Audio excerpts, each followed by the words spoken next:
This is an example of using a clenching and grinding movie to isolate a painful tooth that the patient describes as only being bothersome during eating. Typically, the patient will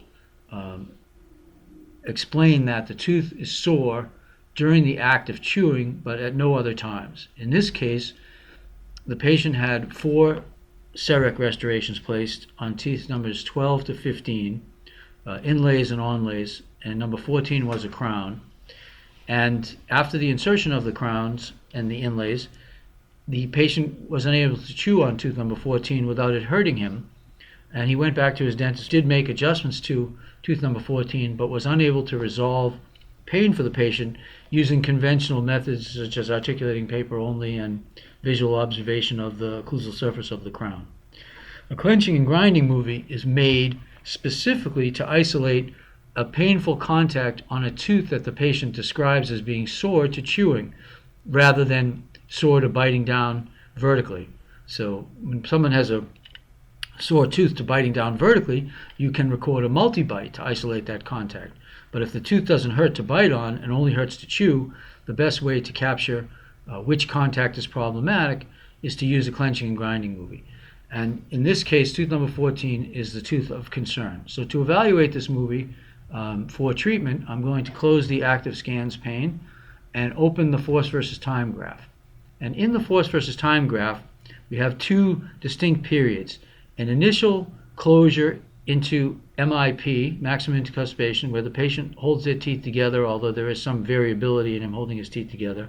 Then he opens at C, and then he begins to grind on his back teeth here in the second part of the graph. And what you're seeing here is the patient not at 100% force, as it would be in closure, but more near 50% force, grinding back and forth across their teeth. And as they do this, they're grinding more to the left side. That's the tooth that hurts them. And we ask the patient, before we record, to grind on the tooth and see if they can make it hurt. Routinely, they can if they do a single action. And in this case, it was grinding to the left. So we're going to start the movie here. I'm going to click into the mouse into the beginning of where the total force line rises.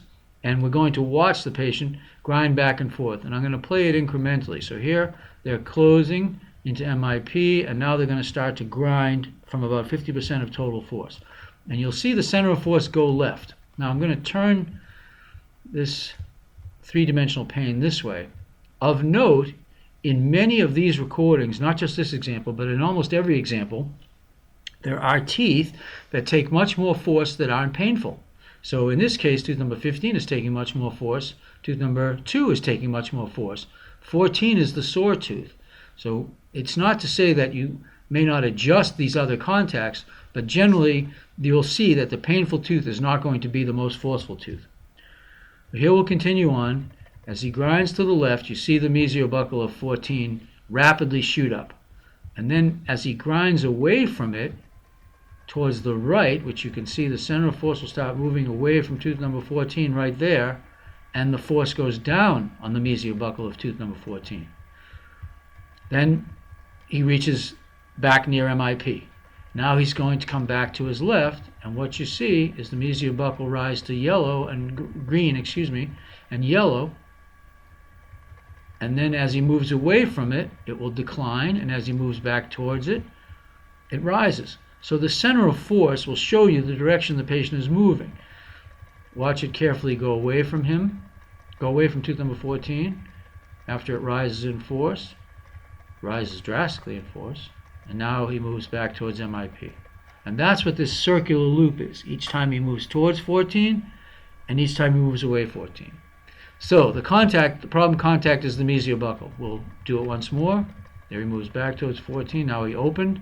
You see here the total force line dropped. Now he re-engaged. As he's going to attempt to do that, he moves again back towards the left side, and you see the mesiobuccal of tooth number 14.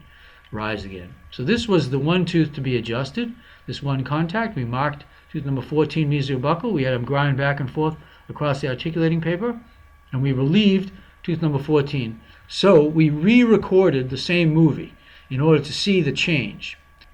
Now the evaluation of the movie after the adjustment was made is again very similar. The patient bites down, holds their teeth together, and now they start to grind. So we will come to the point of where they start to grind. And now what we'd be looking for is that the center of force, when it moves towards 14, we don't see a sharp force rise on the mesiobuccal. Turn this again. And we'll play the movie from here.